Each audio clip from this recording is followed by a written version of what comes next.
una matriz, un prisma desde el cual se deben observar las cosas en la materia jurídica.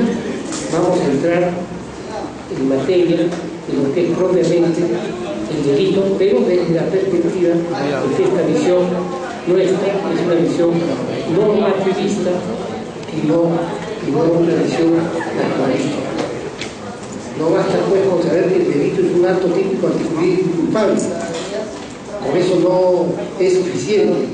Tenemos que manejar las categorías de esto con un criterio normativista. Y esto es lo que marca la diferencia entre un afronte coloquial o mediático de un afronte técnico, jurídico. En esta manera, ¿se escucha bien? ¿Sí? Bueno. El primer elemento del delito es el tipo o el acto típico. La conducta es la conducta típica, ¿no es cierto? Es el comportamiento humano previsto en un tipo penal. ¿De qué comportamiento hablamos? Hablamos del comportamiento humano, es decir, solo los humanos conscientes y mayores de edad, con autodominio, son capaces de comportarse en el sentido jurídico penal de la palabra. El comportamiento humano es consciente y voluntario, de donde surge que si es inconsciente o involuntario, no es conducta humana en el artículo del derecho penal. Así de sencillo y así de fácil. Por oposición, ¿cuándo no hay conducta humana? Cuando estamos en el supuesto de los actos reflejos, en el supuesto de sonambulismo o sueño o conducta hípnica, o en los supuestos de estados de inconsciencia o fuerza física irresistible o conducta refleja. En esos tres supuestos no hay conducta humana. En consecuencia, ¿no es cierto? O una de las consecuencias de este afronte es primero la responsabilidad por hecho presunto. No hay culpabilidad, no hay conducta en el sentido jurídico de la palabra en el supuesto de responsabilidad por hecho presunto. Ocurre cuando en la ejecución de un acto delictivo a los presentes que no participaron en él se les imputa la responsabilidad si no probaran que se opusieron. Otra hipótesis es la de imponer que el miembro de una banda por su sola membresía actúa en el caso concreto. Responsabilidad por esto, acto presunto. Es un hecho, ¿no es cierto?, que excluye la responsabilidad. Y lo mismo la responsabilidad por hecho de oso, conocida como vicarius liability, modalidad que consiste en atribuir obligaciones y en hacer responsables a los jefes por los delitos particulares cometidos por los subordinados. Una nota sobre este comentario. En el derecho penal está proscrita la responsabilidad objetiva. En el derecho penal, por el versar in re illicita etiam casus imputatum, no cabe atribuirle a una persona responsabilidad por actos o hechos de otros. Cada uno responde de lo suyo. Por ejemplo, en el derecho civil existe lo que se llama responsabilidad extracontractual. En el derecho penal no existe esa responsabilidad.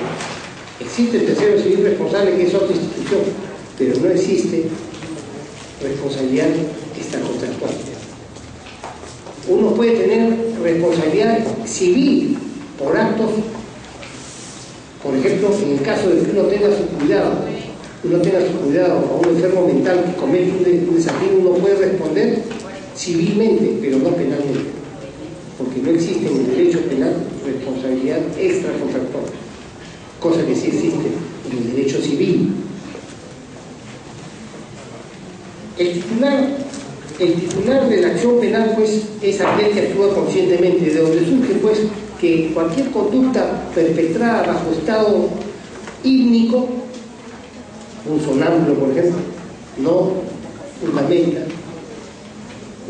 una responsabilidad penal por razones de ausencia de acto, no por inimputabilidad, ausencia de acto. Esto es difícil en la materia, muy difícil en la materia judicial, porque es muy difícil encontrar estos casos, pero existen. El caso de quien está manejando el automóvil y de pronto se ve empillamado, en pijama, y todo lleno de sangre. ¿Qué hago acá? Se dirige a una estación policial y le dice: señores, no sé qué ha pasado, pero miren cómo estoy. Mató bajo estado de sonambulismo, inconsciencia. Eso no es un caso de inimputabilidad, eso es un caso de ausencia de acto. Me costó mucho trabajo que mi profesor de psiquiatría entendiera, y me quería desaprobar porque no entendía la diferencia entre ausencia de acto e inimputabilidad. Y eso me ocurrió con un profesor de psiquiatría en San Marcos, que había escrito 39 libros. Él había escrito 39 libros. No sé cómo había escrito 39 libros y no sabía entender la diferencia entre una ausencia de acto y un estado de inimputabilidad. Es otra cosa. Es otra cosa. Ausencia de acto. En la ausencia de acto simplemente no hay acción. No hay acción en la conducta refleja. O sea, la conducta. Cuando, por ejemplo, se me dilata la pupila, esa no es una conducta, es un reflejo. Cuando, ¿no es cierto? En consecuencia, pues, hay tres elementos que enervan la conducta, que es la fuerza física irresistible, se me da un empujón y causa un daño a un tercero, no hay acto, en el sentido jurídico de la palabra. Si estoy inconsciente, ¿no? O gasto reflejo. Se ha discutido, y hay la tesis de la escuela de París, de la escuela de Nancy, en el sentido de si un sujeto hipnotizado puede perpetrar. Eso ya ha quedado aclarado en el sentido que no se puede. Ni siquiera hipnotizado. No, yo me hipnotizaron y digo, no, imposible. ¿Por qué? Porque la hipnosis es un estado de sugestión permanente y profunda. Pero la hipnosis de la vida es mucho más intensa. Nosotros estamos condicionados en la vida. En consecuencia, pues, no nos puede venir otra persona que me hipnotizó y como me hipnotizó, maté a un tercero. Eso no existe. Lo que sí puede haber es estado sonando, problemas de alteración del sueño, profunda alteración del sueño por un tema neurológico, sustancia reticular, un tema que escapa a la materia jurídica porque es propiamente una materia médica. Es una materia médica. El otro tema fundamental es tipicidad y tipo. Muy sencillo para los que estamos metidos todo el día en esto. Los que tenemos buena fe. Si no tenemos buena fe, nos confundimos. Pero si tenemos buena fe, no tenemos por qué confundirnos. El tipo es la norma del catálogo, es la conducta modélica, la conducta paradigmática que está en el tipo penal, desde el artículo 106 hasta el último artículo del Código. Digo del 106 porque los anteriores no tienen tipos penales, tienen condiciones de aplicabilidad de la ley. Ley penal en el espacio, ley penal en el tiempo, prescripción, ahora que está de moda discutir la prescripción porque los caviares quieren que no prescriba, ¿no? Pero hay un grupo de caviares que sí quieren, los que no están enterados bien de lo políticamente correcto, pero bueno, la prescriptibilidad, esos son otros artículos del Código Penal. Los tipos penales, es decir, los artículos del Código que establecen conductas que se consideran lesivas al orden jurídico están desde el artículo 106 en adelante. El que mata a otro, homicidio. De cara a la importancia del tipo penal, homicidio. Eso es tipicidad, eso es tipo. ¿Y qué cosa es tipicidad? Es la conducta concreta, ¿no?, adecuada a ese tipo modélico o ese tipo paradigmático que está catalogado en el catálogo de delitos. Eso es todo el tema. ¿Qué cosa es tipo? Es el artículo del Código. ¿Qué cosa es tipicidad? La conducta concreta que se adecúa a ese tipo modélico. Y esa adecuación tiene que ser estricta y cierta, cierta y estricta. No puede ser que se parece, no, principio de legalidad, artículo 2 del título preliminar del Código Penal. Nulo crimen, nula poena, sine praevia lege, Anselmo von Feuerbach, finales del siglo antepasado. No es el derecho romano. El derecho romano, como ustedes saben, tuvo muy poco desarrollo. El derecho penal en el derecho romano tuvo muy poco desarrollo. El derecho civil fue el que tuvo un gran desarrollo en Roma. El derecho penal muy poco. Y en el medioevo, los trabajos, las partidas de Alfonso el Sabio, solamente la partida séptima, ¿no es cierto?, de las 7 partidas de Alfonso el Sabio tienen materia jurídico-penal. Las demás, no. El derecho penal es en realidad de reciente data. existía un sistema primitivo, pero como desarrollo jurídico es muy pobre y recién aparece, como lo dije hace un rato, con los trabajos de teoría del delito, con los trabajos del programa de Marburgo de Frankfurt List, 1884, o 1764 con los trabajos de Delito de las Penas de Beccaria, con que comienza, si se quiere, el tratamiento de lo que es los clásicos italianos, porque comienza el derecho penal en su conjunto, tratando las penas y todo eso. Pero el tipo penal es eso, y la tipicidad es esa. Eso es tipo y tipicidad. ¿Cuál es la estructura del tipo? La estructura del tipo tiene un elemento objetivo, visible, y un elemento subjetivo, interno. La fase objetiva comprende todo aquello que puede ser visto, visible, objetivable, matar, hurtar, el despojo, etc. Y la fase subjetiva es la conciencia de la actuación que está en juego. No voy a hablar pues de las clases de tipo, pero ustedes recordarán que por la acción por la acción los tipos son de mera actividad o son resultativos. ¿Cuál es la importancia de esto? No es clasificatoria, no es erudición. Cuando hablamos de tipos de mera actividad o tipos de resultados resultativos, no es un tema de erudición. Yo sé, no, hay que aplicarlo a caso concreto.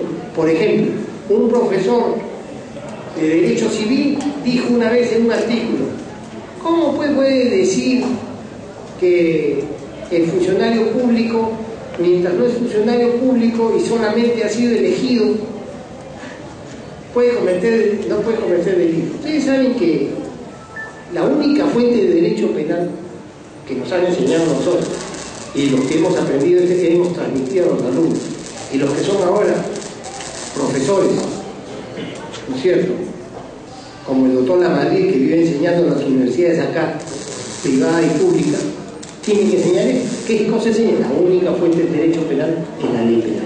Nullum crimen, nulla poena, sine praevia ley. La única fuente de derecho penal es la ley penal. ¿Qué quiere decir eso? Quiere decir pues que las convenciones no son fuente de derecho penal. El curso que dicta el doctor Lamadrid o el doctor Villestein no son fuente de derecho penal. No. Pueden atar la inteligencia del juez, la doctrina, puede. Lo que digan los publicistas, el doctor va a publicar su próximo libro, y lo que él diga ahí puede atar la inteligencia de los jueces. El doctor Lamadrid dice tal cosa, desde luego, es interesante, lo aplico interpretando las normas. Pero lo que no puedo decir es, el doctor Lamadrid dice, y en consecuencia, lo que él dice es, no, porque la única fuente de derecho penal es la ley penal.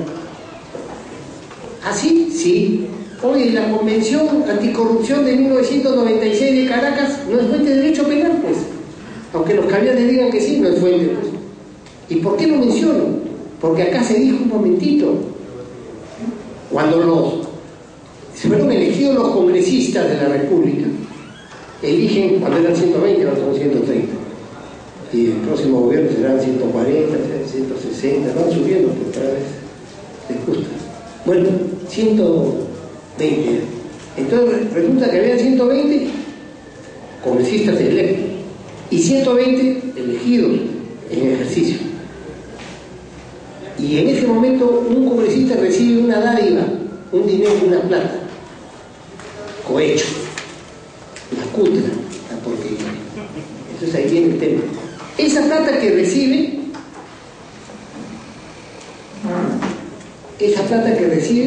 la recibe cuando no es funcionario público. No, entonces, la Convención de Caracas de 1996 contra la corrupción ha dicho que son congresistas desde que son proclamados, no desde que juramentan el cargo, ni desde que lo asumen, sino que son proclamados. Así, sí. Pero si la única fuente de derecho penal es la ley penal. Por eso que yo vivo confundido, y la razón por la que no sigo escribiendo es porque yo sigo confundido. Porque yo digo una cosa y después salen con otra. Yo he aprendido que la única fuente de derecho penal, no. Pero aún dice, si yo cobro hoy para actuar cuando sea funcionario público, es como un contrato sinadagmático. Cobro hoy para la prestación prestarla después. No, ¿por qué no? porque es un delito de mera actividad. ¿En qué momento se consuma el delito de cohecho? En el momento que el funcionario público recibe la plata, haga o no haga aquello por lo cual le pagan. Comete cohecho en el momento en que recibe la plata para hacer lo que no debe hacer. Sí, sí. Pero siempre que sea funcionario público. Ah, no, pero si no es funcionario, pero va a hacerlo dentro de 2 días, no hay delito, pues. ¿Cómo que no hay delito? No hay delito. ¿Y queda impune? No queda impune. Voy a ver aceptación. 194 del Código Penal.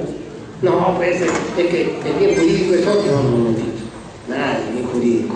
Porque dicen en el cuento, pues, porque el bien jurídico, me dijo un fiscal que va a venir por acá, creo, me dijo, que lo acaban de ratificar, me dijo, no, es que el bien jurídico es lo que manda. Un momentito. Tú por el cuento del bien jurídico no vas a cambiar el tipo penal. El tipo penal dice, el funcionario público que en el ejercicio de funciones de la plata que tiene su cuidado peculiar recibe en ese momento, porque es un delito de mera actividad, no es un delito de resultado, cosa que sí es el homicidio. El homicidio es un delito de resultado. ¿Por qué? Pues bueno, no lo ha matado, pero casi que lo ha matado. Ah, homicidio. No, pero es una muerte moral porque el hombre ha quedado destrozado. No es homicidio. No, pero se parece porque ha muerto psicológicamente. No es homicidio. Tiene que morir. Es decir, tiene que producirse el cese de la actividad cardiocerebral. Es el cadáver. Cuando es cadáver se produjo, porque es un delito de resultado. Y si no muere, tentativa. Si es que todo lo que hizo apunta a morir, a matar, animus necandi, ánimo de matar. Es. Bueno, pero como que tiene cara de muerto, así. No, nada, tiene que morir. Si no ha muerto, no hay homicidio. Hay lesiones o hay... Lo mismo ocurre con el peculado. Si no es funcionario público, aunque la Convención de Caracas del 96 diga lo que le da la gana, no procede. La ex primera dama, y me llamó para agradecerme, cosa que no tenía por qué agradecer porque era la verdad. Oiga, es candidata a la presidencia la señora Fujimori, pero por ahí ha dicho un ex procurador, y ya no voy a rajar de él porque he amistado con él.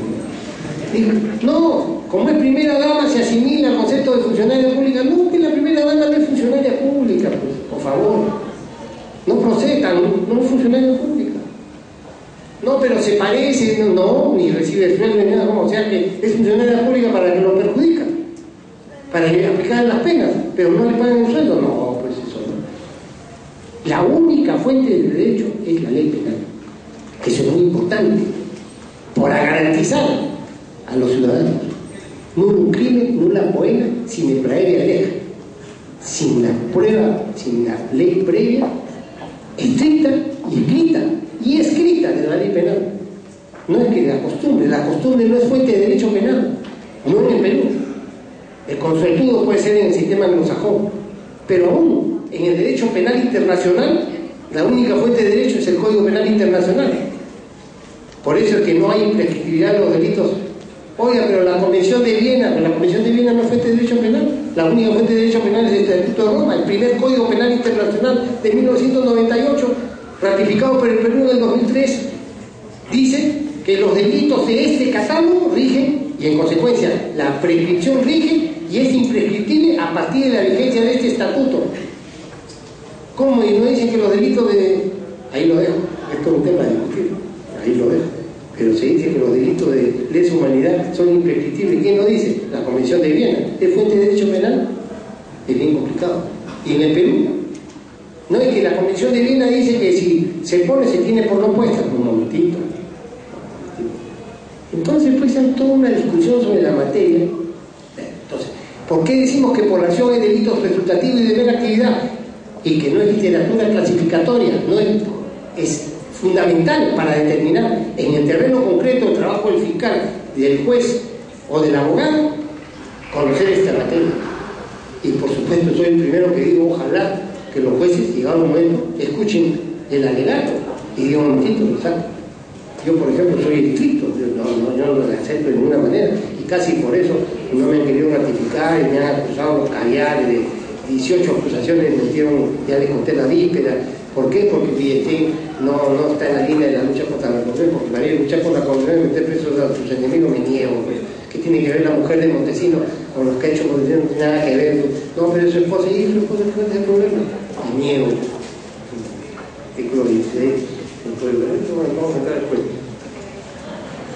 Acción o omisión, eso es una clasificación, delito de acción que hoy día con el normativismo carece de importancia. ¿Por qué? Porque el concepto de acción o omisión es un concepto naturalístico, pues.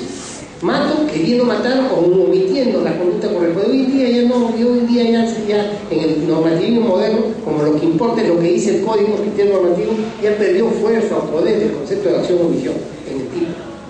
Pero bueno, en peor de los casos, hay omisión pura o propia y hay omisión impura, digo yo, porque si es pura, por la Constitución tiene que haber impura. ¿Y cuál es la impura? La comisión por omisión.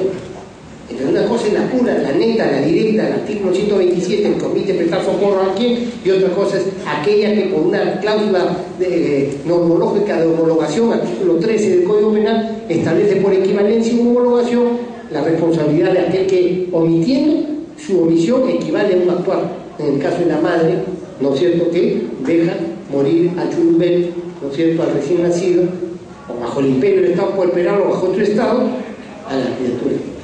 Dejarlo. No, yo no lo he matado, yo simplemente lo dejé de comer, dejé de darle. Murió, solito se ha muerto, yo no he hecho nada. Nada. Hubo una discusión, ¿no? Susana Huertas Tocilo y una serie de Octavio de Toledo dan cuenta de una discusión, Armin Kaufman, esto dijo, entonces tendríamos que poner en cada tipo penal. Es tan estricto el principio de legalidad que tendríamos que poner en cada tipo penal que por acción o omisión el que hacía. Entonces el código sería gigantesco. Entonces hoy en día se resolvió este problema con la famosa cláusula normológica de equivalencia o homologación prevista en el artículo 13 de nuestro Código Penal. Pero tiene que haber equilibrio en la clasificación. Por los sujetos, bueno, tipo de actos, tipo de pluralidad de actos, alternativo, ya sabemos lo que es eso, y por los sujetos, tipos de dominio y tipos de infracción de deber, porque antes se decía tipos, ¿no?, comunes o tipos especiales. ¿Qué cosas son los delitos de dominio? Los comunes, los delitos comunes, homicidio. ¿Qué cosas son los delitos de infracción de deber? Aquellos, ¿no es cierto?, que circunscriben a un número limitado de autores posibles. El delito de peculado o el delito de infracción de deber normalmente son ¿quién? Los funcionarios públicos. Pero el funcionario público pues infringe el deber que tiene como funcionario público. Él, pero no su esposa. ¿Qué tiene que ver la esposa con lo que es el funcionario público? Una cosa más grave, el delito de enriquecimiento ilícito es un delito en virtud del cual la carga de la prueba se invierte. Es el único delito en donde la carga de la prueba se invierte. O sea, yo tengo que probar de dónde tengo lo que tengo. Tengo que probar que la plata que tengo es porque trabajé acá en la universidad tal, me pagaron acá, el juez me pagó acá, y esto lo heredé, y esto se incrementó el valor del inmueble. ¿Por qué? Así que bueno, yo tengo que probar. En cambio, en peculado me tienen que probar que yo cometí el delito. Pero como no me pueden probar, entonces enriquecimiento, desbalance patrimonial, yo tengo que probar. La pregunta es el único delito, por eso que algunos dicen que es inconstitucional, donde yo tengo que probar que soy inocente, porque mi dinero es bien habido. ¿Así? Así sí. ¿Por qué? Porque es funcionario público. Ya. ¿Y tu esposa? O sea, mi esposa tiene que probar que ella lo que tiene es... O sea, que en el caso de ella, sin ser funcionario público, le invierten en la prueba. Me niego rotundamente. Por eso que en el artículo 26, ¿no es cierto?, la teoría no es un tema de dogmática, no es un tema de comunicabilidad, es un tema de racionalidad jurídica, que no puede, el extraneus tendría que probar que es inocente cuando la inocencia se presume y la culpabilidad se prueba, por un tema constitucional.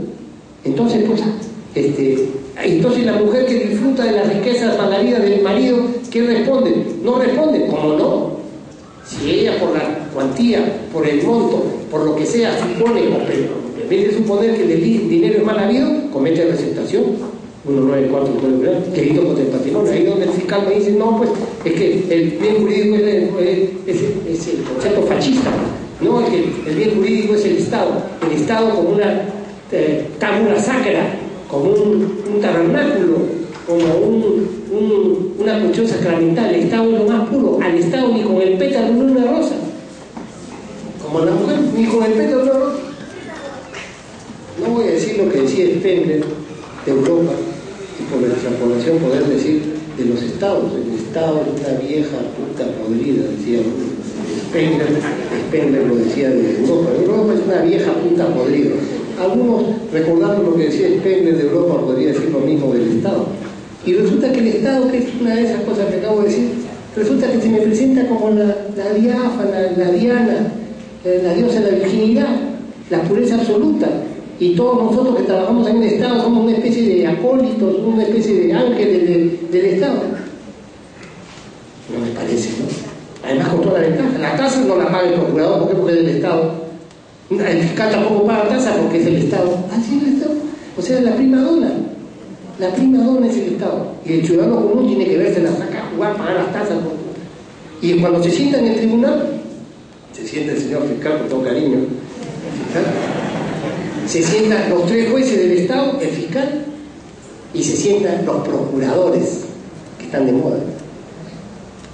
Y ahí está solito el procesado, con todo cariño. Solito el procesado. Así, así. Señor presidente, mi patrocinado necesita computadora. Ellos tienen 3 computadoras acá. Laptop. Y el fiscal su laptop y el procurador laptop. Él quiere su laptop. Negativo. No puede, porque se va a comunicar con el exterior. No puede. No puede. Eso no se hace. Y ese solo hecho podría ponerle el juicio. No saben de qué estoy hablando en general. Resulta que es un hito contra procuradores y contra el fiscal y contra los 3 jueces. Piden una laptop para poderse defender. Negativo. ¿Pueden ustedes creer? Esa es una cosa. Ahí lo dejo porque soy juez supremo, se supone la tralita. No sé en qué acabe después de esta conferencia, pero la verdad que ese es un espanto. Esa es la verdad. Esa es la verdad. Entonces resulta que no puede pues el libro. Entonces, todo en contra. Todo en contra. Entonces, el delito de dominio del hecho, que es el delito común, y el delito de infracción de deber, que solamente lo puede perpetrar quien infringe el deber. ¿Quién? El funcionario público. Bueno, pero el funcionario público, no su esposa. Ese es un tema que voy a hablar más adelante. Después, tipos de mano propia, tipos de autoría y participación, y a eso nos lleva a los artículos que vamos a comentar. Bueno, además el tipo que establece los sujetos, establecen relaciones de causalidad. Los tipos penales establecen relaciones de causalidad. ¿Qué cosa es una relación de causalidad? Tengo que estar en lo cierto de que el sujeto B ha muerto como consecuencia del acto del sujeto A. Así, sí. No es que pasó a su lado y se murió. Pasó cerquita y se murió. ¿Y yo qué tengo que ver? No sé, pero entonces usted es el autor del crimen. No, si yo pasaba nada por ahí y se murió. No sé, pero usted pasó así que sospechó. No, el tipo establece relaciones de causalidad. Lo miré feo y se murió. En un puntito, pues las relaciones de causalidad indican que esa manera de morir es una manera por acto idóneo. Le di un sopapo y se murió. No, tiene que ser idóneo.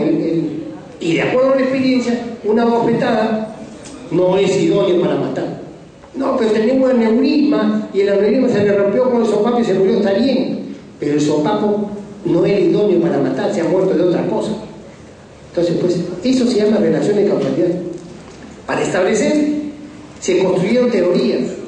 Una teoría, la causalista primigenia, teoría de la equivalencia de condiciones, o de la conditio sine qua non. ¿Y qué dice esta teoría de la equivalencia de condiciones? Toda condición que suprimida mentalmente se suprime el resultado, esa es la causa. Teoría de la condición sine qua non. Así, sí, aquí viene el ejemplo que les contaba la primera mitad de la mañana. Así, sí, señor juez, el señor estaba caminando por el Zanjón, por la carretera, se atravesó una persona y la mató. Está bien, pues señor, la maté. Pero esa carretera es para tránsito rodado, no es para que camine, ¿no es cierto?, la gente. Ámbito de tutela ley penal, para eso diría.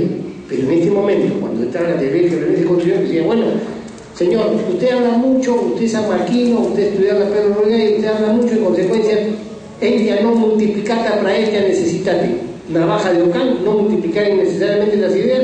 Si yo suprimo mentalmente a su cliente, ¿muere o no muere? No muere, entonces él es el autor. Así, ahí viene la madre que lo parió. ¿Qué significa? Que si usted suprime mentalmente a la mamá porque ha muerto, entonces la mamá es el autor del crimen. Así que usted notifique pues en la sepultura donde está enterrada la señora